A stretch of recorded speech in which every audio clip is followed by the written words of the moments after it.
Okay, let's get started. Hello, ladies and gentlemen, and welcome to the High Probability Forex Pattern Trading webinar here on FXStreet.com. My name is James Chen. I am the Chief Technical Strategist at FX Solutions, a leading Forex broker. Today, I will be giving a presentation on Forex patterns. You may or may not be familiar with chart patterns. Either way, I think you'll take some valuable information from this webinar today. Okay, and let me go on to the next slide. Hopefully, you can all see my slides okay. Okay, great. As always, before we start, I would like to give some very quick information about myself so that those who haven't heard me speak before will know a bit about me before we get started. Now, very quickly, I traded actively. I was a trader, a private trader since the inception of the retail Forex market, and this was since around the year 2000. I used primarily technical analysis. Before this, I was a trader in the futures market. I work for two major Forex brokers. I'm currently the Chief Technical Strategist at FX Solutions. I've been at FX Solutions for about 3 years, and prior to that, I was at GFT. I am registered as a commodity trading advisor, so I can trade funds, although currently I am not. I am an analyst with FX Solutions. Now, for those of you who have heard my webinars before, I was going for the Chartered Market Technician designation, and I think I did it. I haven't got the results back, but I should have that very soon. I've written numerous articles regarding a bunch of different technical subjects and Forex in Futures Magazine, Technical Analysis of Stocks and Commodities Magazine. Most recently, I did an article on the carry trade for Forbes.com, also SFO Magazine. I've done a bunch of articles for them. I have another article coming out in a couple months. Now, I published a daily analysis on our website at fxsolutions.com, as well as a bunch of other different sites, including fxstreet.com, and this is in the form of the chart of the day. I have a blog on FX Street that's updated multiple times per day. Now, I was on a break for a little while, for about 2 weeks. I was on vacation to Disney World, actually. And in the past week, I've been at the Traders Expo in Las Vegas. So I haven't been updating my blog as much as I'd like to, but I will be, continuing that on an intraday basis. I've already started yesterday. So you should take a look at my blog. It's called FX Path, and it's on fxstreet.com. I do have an upcoming book that I actually finish, The Essentials of Foreign Exchange Trading, and that is being published by John Wiley & Sons. It'll be published in March 2009. It's pretty much has everything that you could possibly want in terms of strategies, an introduction to Forex, how to trade Forex, etc. So it's very comprehensive, very easy to understand, and I think a lot of you may find a lot of value in it. So that's my book that's coming out again in March. So that's a little bit about me. I have a question here. Which one do you prefer, GFT or FX Sol? Obviously, I prefer FX Sol because I'm at FX Sol as opposed to GFT. I worked there briefly in around 2005. But I think we have lots of good things to offer at FX Solutions, including our charts, our FX Accu charts, which I will show you in a second, because I will be showing live charts in a second on the FX Accu charts. Okay, so hopefully everyone can read me. Boyke, the name of my book is Essentials of Foreign Exchange Trading, as you can see right here on this PowerPoint. So hopefully there are no technical problems here, and let me go on to the body of my presentation. Okay, so what exactly is Forex pattern trading? Now, Forex pattern trading is a logical, systematic, high-probability style of trading that has built-in profit targets and risk and money management. And you'll see in a second on my live charts that this is a very high-probability style of trading. And when you talk about taking profits and having stop losses, etc., they're very in terms of the patterns that you find on Forex, they're very easy to choose your targets, whether it be through the built-in targets from, for example, if you got a flag, you take the height of the flagpole, and that would be the profit target. and then the stop loss would be right under the break. You could either do it that way, or you could use trailing stops. Either way, it's very, very straightforward in terms of finding your profits and your stop losses, etc. Okay, it's a purely technical method of trading based upon the pillars of support and resistance, closely related to support resistance breakout trading. So basically, pattern trading in Forex and in any other market, whether it be equities or futures, is all about breakout trading. You're breaking out of consolidation, is basically what you're doing in terms of pattern trading. Whereas traditional breakout trading would be you take a support and resistance line, a break above, break below, etc., a close above, a close below. You would take that as a breakout trade. Same thing with patterns, except that you're breaking out of consolidation. So patterns are essentially chart shapes that describe market psychology as it relates to price consolidation and breakouts of price consolidation. So again, pattern trading is all about consolidation breakouts, because when you look at it, what is a flag? What is what is a pennant? What is a triangle? What is a rectangle? They're all forms of consolidation. Okay, so that's exactly what pattern trading is: breakouts of consolidation. Highly relevant in Forex trading, though only a handful of shapes are consistently reliable. Some Forex traders trade exclusively and successfully on only one or a handful of chart patterns. Again, I work for a market maker broker, FX Solutions, and what I see on, I talk to people all the time. I talk to our traders all the time, and many of them are using patterns exclusively in their trading.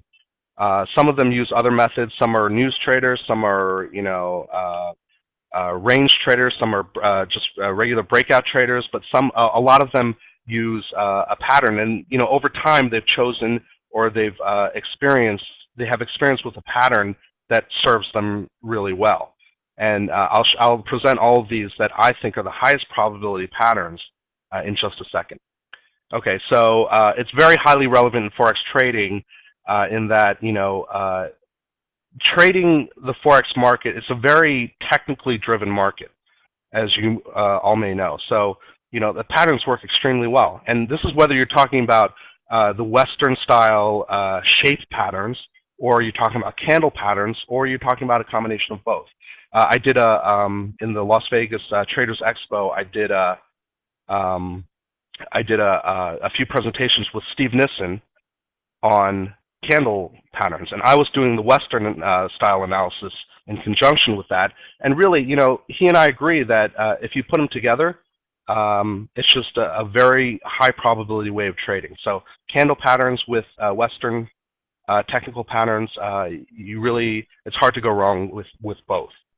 High probability Forex patterns, in my opinion and experience, these are the highest probability Forex patterns. The ones that there are many others, but in terms of the Forex trading industry or the Forex trading in general, these patterns I've found, and along with my conversations with others, as well as my experience as a trader and as an analyst, is that these patterns are usually the highest probability ones, the ones that are most valid, the ones that usually work out most of the time. Okay, number one, we've got the flags and pennants. These are smaller chart formations. Pennants are akin to small triangles. So pennants are very much like triangles, but that they usually have a flagpole, and they're usually much smaller than triangles. Flags and pennants are common and often very accurate. They're well defined. They have a well-defined built-in profit target, as I mentioned earlier, and they're usually continuation patterns. By far, flags and pennants are usually continuation patterns. Triangles. Triangles are larger chart formations that look like large pennants that may or may not have the pennant flagpole. Breaks are often very significant when they occur because these are larger chart formations.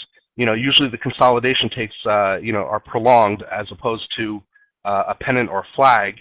And when there is a break, usually that break is significant.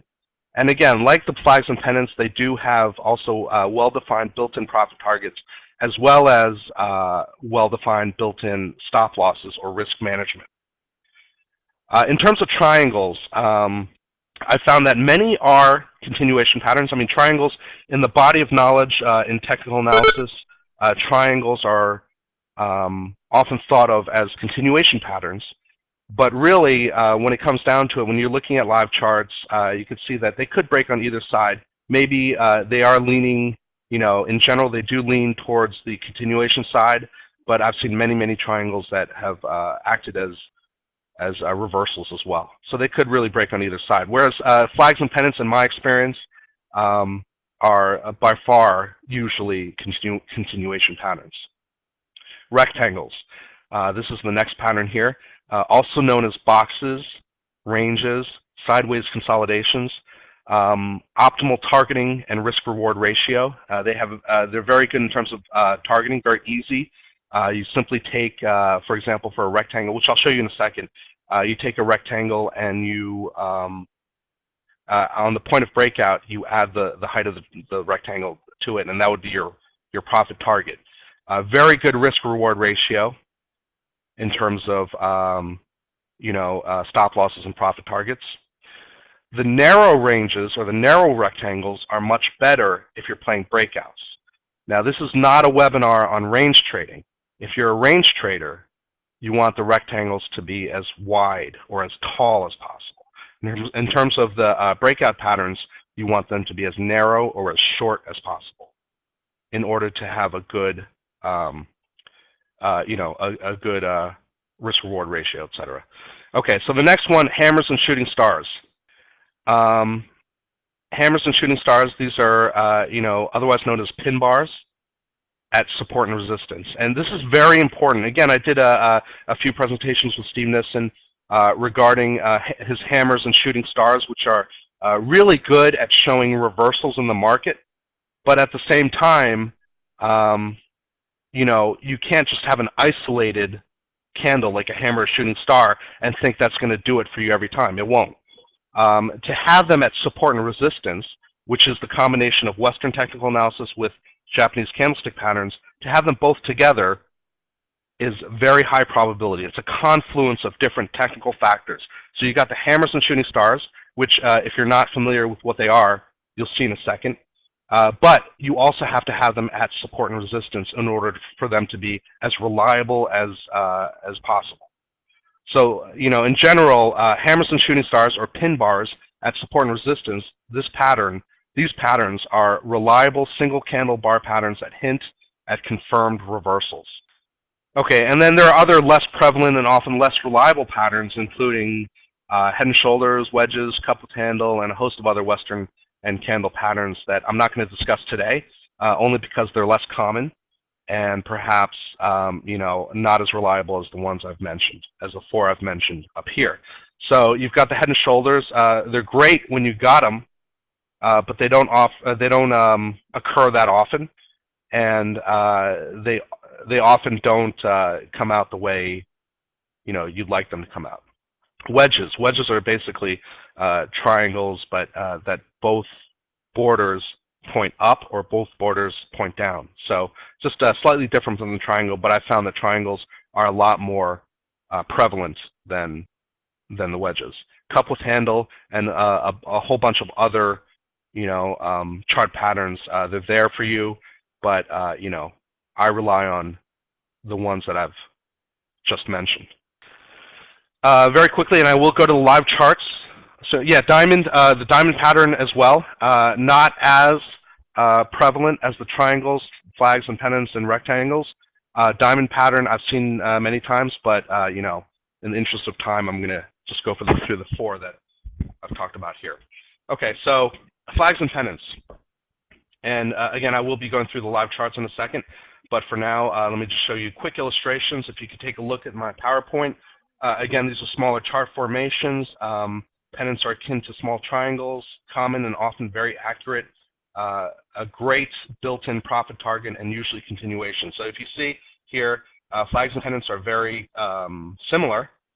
So you've got a run, you've got a nice, and it should be a sharp run, a steep run, and then a consolidation, and then once a breakout occurs, that's when the signal to trade goes. So you have a flag right here, a breakout of the flag right here, and then the height of the continuation, that profit target should be around or approximately the height of the original run. Okay, so that's a flag, and it works the same way on a bearish scale as on the bullish. Pennant, same thing. Only difference is that it's a triangle consolidation as opposed to a rectangle consolidation here. Okay, can everyone still hear me? Okay, can everyone still hear me? Hopefully. Okay, so we've got the. Let me talk a little louder. I think a lot of people cannot hear me at this point for some reason. But okay, so this is the flag with a rectangle, a pennant with a triangle, and the same way bullish as bearish. Those are flags and pennants. If you have any questions, please let me know. Okay, next, triangles. Again, triangles are larger chart formations that may or may not have the pennant flagpole. Breaks are often significant when they occur, could break on either side. These illustrations, by the way, are from my book that I just borrowed from them. So the ascending triangle, basically what it is a horizontal line, and then you've got an ascending line here. And usually these are bullish, the ascending triangles, but it really depends. It really depends. They could very well be bearish. We've got the symmetrical triangle where each side of the triangle is, one is pointing down, the other is pointing up. That's a symmetrical triangle. And the angles do not have to be the same. Even if one is steeply angled, the other one is less steeply angled, that's also a symmetrical triangle. But if you have a horizontal like this and an ascending line, that's an ascending triangle. Descending triangle is just the opposite of an ascending triangle. You've got a horizontal line on the bottom and then a descending trend line on the top, and these are usually bearish, but they don't have to be. Symmetrical triangles, they could go either way. Usually the bias is towards the continuation of the prior trend, because these are consolidations. These are usually continuations, but not always. And many times they're reversal patterns. So those are triangles. Okay, rectangles. Again, also known as boxes, ranges, sideways consolidations, great targeting and risk-reward ratio. Basically what you do in terms of the targeting, again, let's say there's a break to the upside. You take the height of the rectangle, add it on top, and that's your profit target. The stop loss would be somewhere underneath the point of break. And I'm going to talk about risk management in a second. Okay, so that would be a very good reward to risk ratio.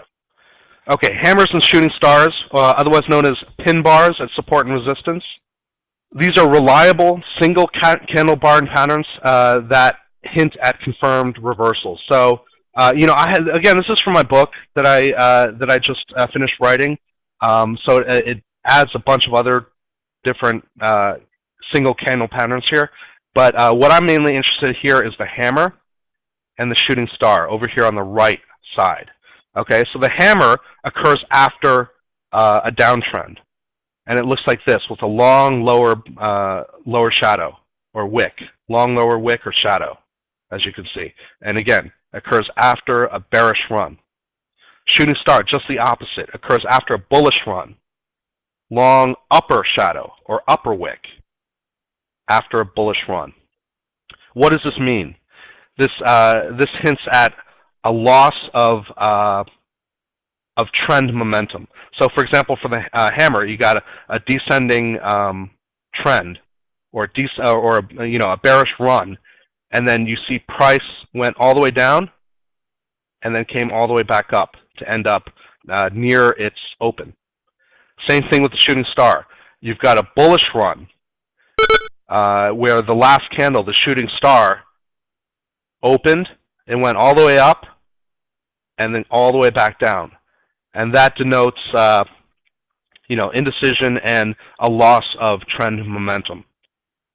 So again, and they should be at support and resistance in order for them to have the highest probability of working out. Okay, so that's the fourth one that I'm going to talk about today. Again, there are many other patterns that you'll find in the Forex market, but those are some of them that I have found to be most reliable. Okay, profit targeting and risk management. And if you bear with me for a second, I will go to the live charts in a second. Profit targeting and risk management. Each pattern has a specific spatial profit target. Trailing stops can be used in place of these pattern-specific targets. You look at the flag and the pennant patterns.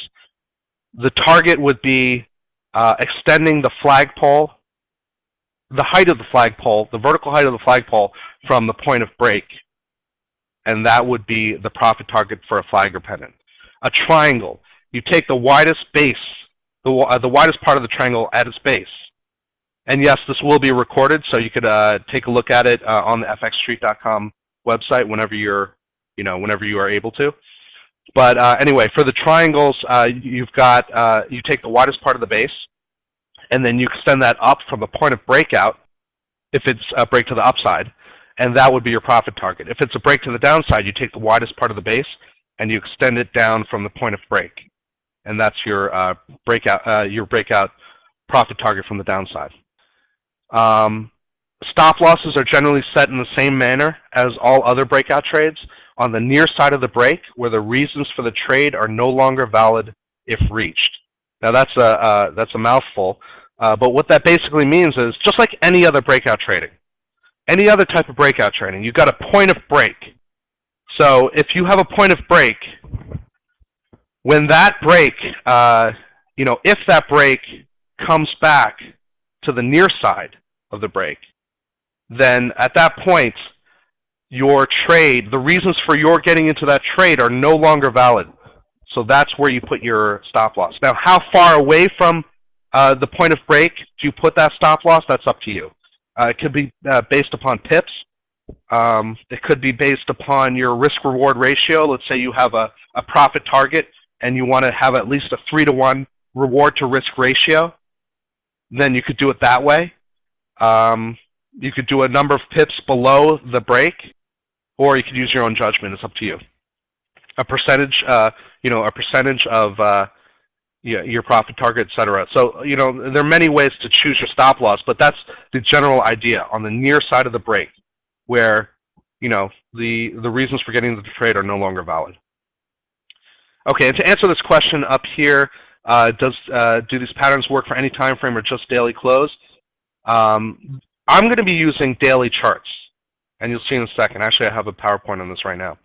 I'm going to be using live charts right now. Now, with the live charts, I'm going to be using all the daily candlesticks, or the daily bars, and that's only for my convenience. But in terms of the patterns, whether they be these patterns or any other pattern that you could think of, they're what we call fractal. So this means that they can be found on all time frames, from 1 minute to monthly. So, whatever time frame you want to use. I'm just using daily charts because it's more convenient for me. But if you take a look at even 1 minute charts, if you take a look at monthly charts, weekly charts, 5 minute, 30 minute, whatever you want to look at, these patterns are fractal. And that's one of the good things about technical analysis. They could be used on any time frame.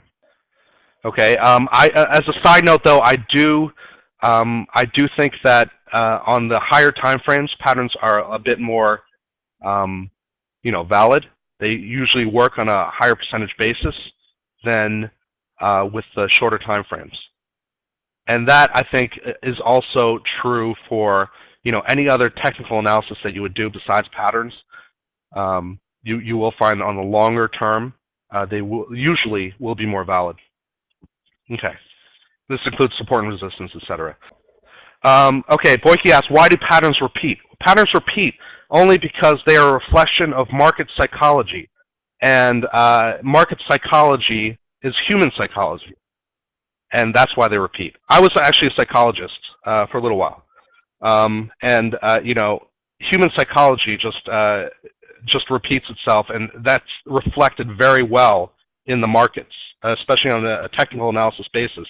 You see that things happen over and over again. It's because it's the same people that are trading. As an aggregate, everyone trading together, it's a mass market psychology, and that's why you see that manifested in the patterns. Okay, So quickly, let's go over to my live charts. I'm going to go ahead and take my camera off and put my camera onto my... Okay, so, starting from the beginning, in terms of the flags and the pennants, hopefully you can all see my chart. If you could see, I've got three different, this is the British pound against US dollar daily chart. I've got three different patterns here. These are very nice patterns for the past several months, and this has been going on since August of this year. And again, all of this is in hindsight. So these are, I picked out some good patterns here, but keep in mind these are in hindsight. To do this on a live basis, to do patterns on a live basis would be extremely difficult, and you'd probably be sitting here all day long while I wait for the patterns to emerge. But here are, in recent price action history on some good pairs here, British pound against US dollar. We see that we had several good continuation patterns here, here with the inverted flag. Okay, so we had a good run here, and then a consolidation, a breakdown, and then if you take a look, the length of the flagpole or the height of the flagpole is approximately what actually happened in terms of the profit target right over here where my mouse is. Same thing here, very good pennant pattern, inverted pennant pattern on a bearish run. We got a bearish run here, a consolidation in the form of a small triangle, a breakout a breakdown to the downside, and then a run that's more than hit the profit target of the run prior to the pennant. Here we have another pennant, another forming pennant on most recent price action. This one happened to break out to the upside. And you'll see on the euro dollar that I have in a second, I'll show you a large triangle on the euro dollar that broke out to the upside. So this particular case happened to be a reversal pattern. But as you can see here, it broke above resistance just on this most recent candle bar, a breakout above, and then a breakout of consolidation. So for the past several days and weeks, we've been in the consolidation on many of the major pairs, and this is a break to the upside on the British pound against US dollar. Okay, so hopefully everyone could see that. That's a flag and two pennants. Okay, this is on the Australian dollar against US dollar. Same general idea on the flags and pennants. We've got a run, and then we've got a consolidation slightly pointing up, and then we've got a continuation after breakdown. And if you take a look at the length of the run before, okay, let me go ahead and recapture. Hopefully everyone can see that chart now.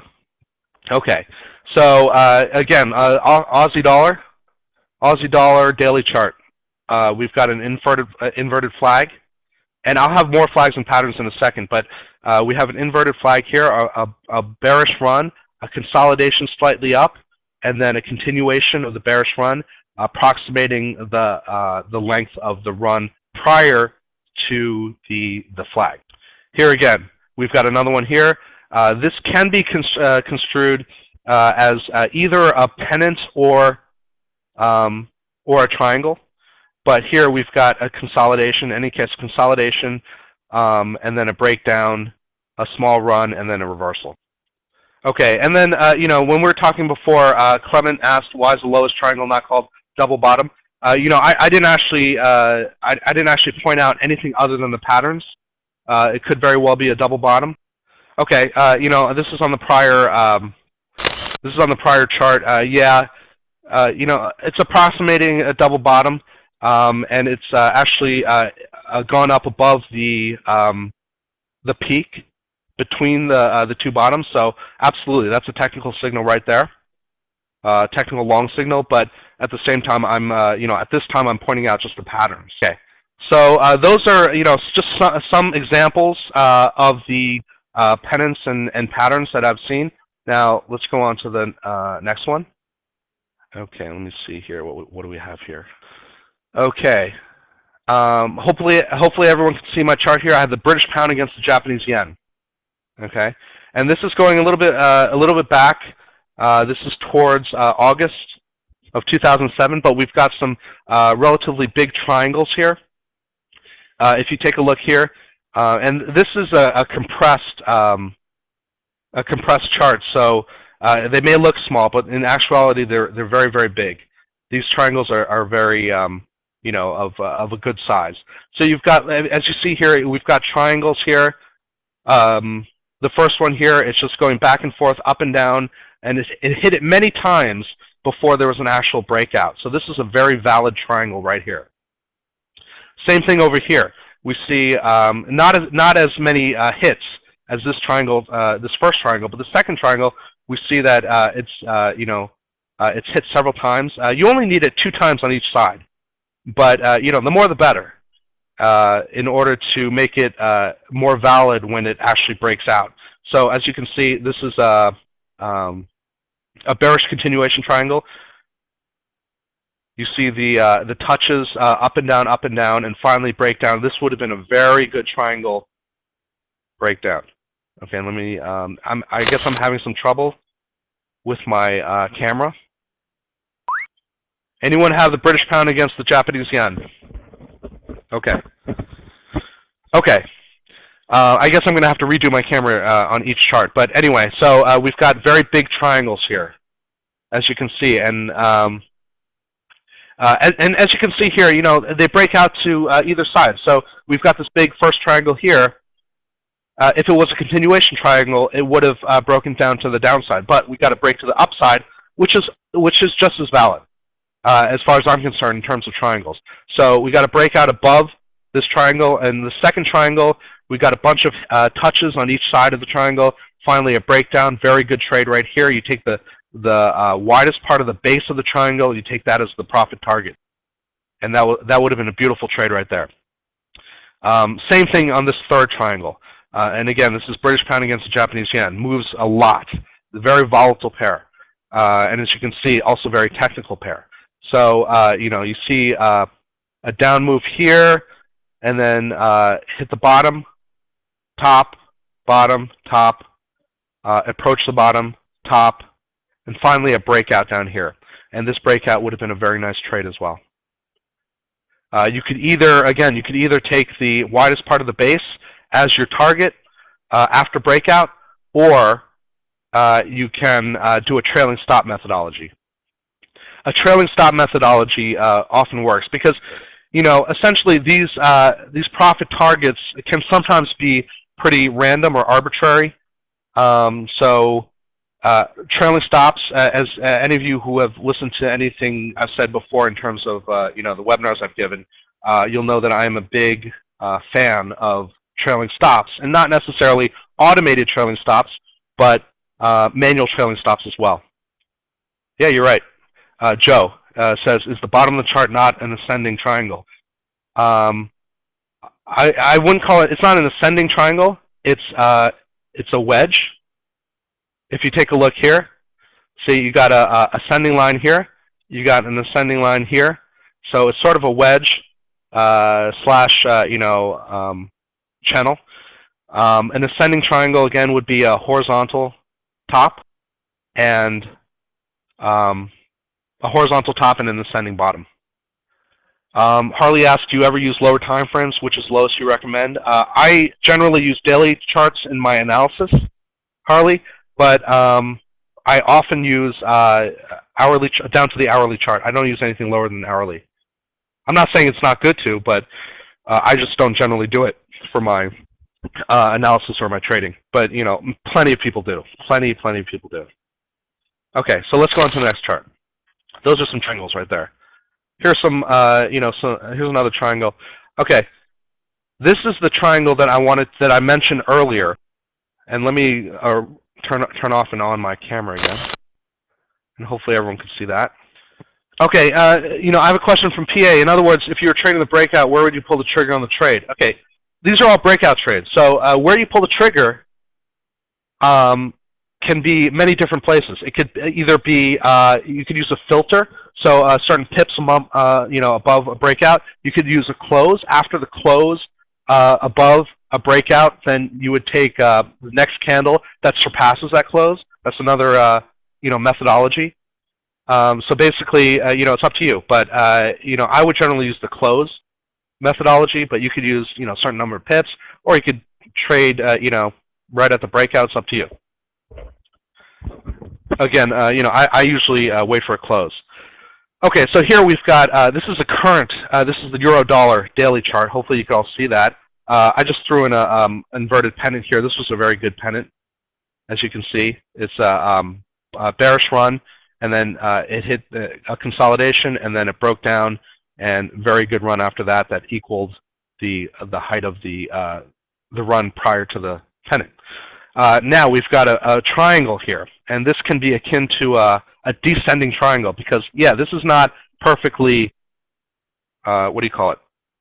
perfectly horizontal, but it's close enough. So, and this is a very steep descending line here. So we could call this a descending triangle where plenty of hits to the top and bottom, and then a breakout. I actually had this on my chart of the day analysis, looking for a breakout to either the downside or the upside. It so happened it went to the upside, so it's not a continuation pattern. This might have been a good trade. So that's a large triangle right there. Okay, in the interest of time, let me go on to the next set of charts.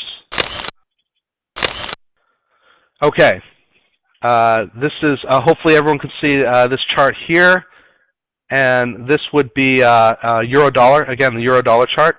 I've got two very big, very well-known rectangles here. And this occurred at the all-time high up here, double top, several different, hopefully you can see that, several different hits on the bottom here, and then a breakout. This was a beautiful, beautiful rectangle. Many people think of rectangles as continuation patterns, but in this case it was not, and in many cases it's not. And I don't know why people call rectangles continuation patterns. Often they are not.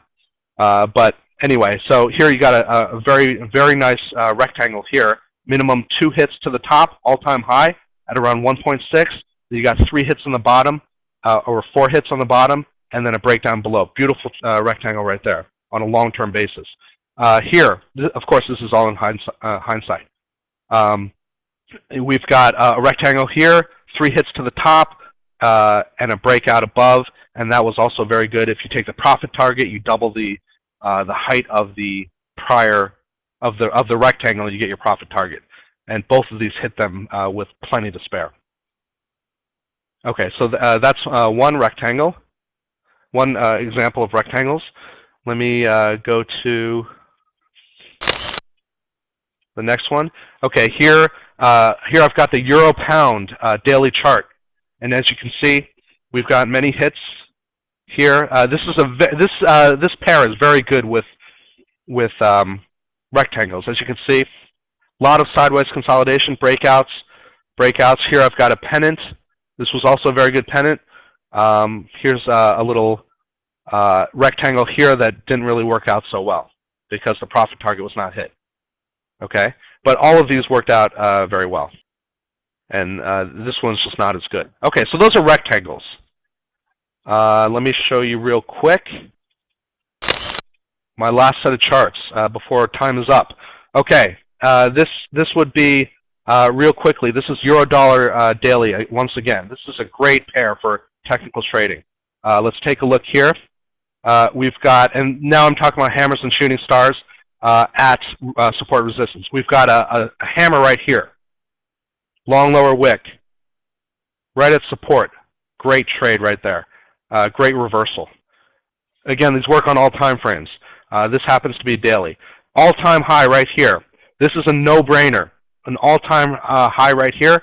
We hit the 1.6 mark once again right here, and we've got a shooting star, and that corresponds to the support to the resistance up here. We've got a great candle up here after a bullish run. That's a good shooting star, and after that, of course, it dropped like a bomb. Okay, next we've got a doji hammer right here. As you can see, after a long bearish run, we've got something right there, right at support over here. If you can see where my mouse is, over here, back here around July of 2007. So it hit down here with a nice candle pattern, supported by support and a reversal. Okay, let's take a look at this Fibonacci right here. We've got a Fibonacci from the top here down bottom here. We got retracement to the 38.2 Fibonacci retracement level. Very key level. And what do we have here? We've got a shooting star. Not that great a trade, but it said something about a reversal occurring. So, you know, shooting stars and hammers at support and resistance, very high probability trades. Real quick, last chart. Okay. So we take a look here, same type of thing. This is pound Swiss. Well, first of all, I had a nice inverted pennant here, a nice inverted flag here. Both of them very good. But other than that, we're talking about hammers and shooting stars. I've got a hammer right here, right at support. I've got long wicks here, which you could call this a shooting star right here. After an up run, and at or near the place where support became resistance, and then after that a reversal. And same thing around here near support. As you can see, we've got some nice hammer-like candles, hammer doji-like candles. So those are the hammers and the candles at support and resistance. Let me see one thing real quick. And those are basically the live charts I have. I guess we've run out of time here. But if, as always, if you have any additional questions about anything that you've seen here or about anything in general, you could. I'm very accessible. You could always reach me by email at jchen@fxsol.com or via my blog at fxpath.fxstreet.com. You could go there, ask questions, or you could email me. I could talk with you on the phone. If you have any questions, I'd be more than happy to help out. You can check out my chart of the day at fxsolutions.com as well as on FX Street. And look for my book, Essentials of Foreign Exchange Trading, on Amazon.com. And thank you all very much for your time. If you have any questions, let me know. Thank you.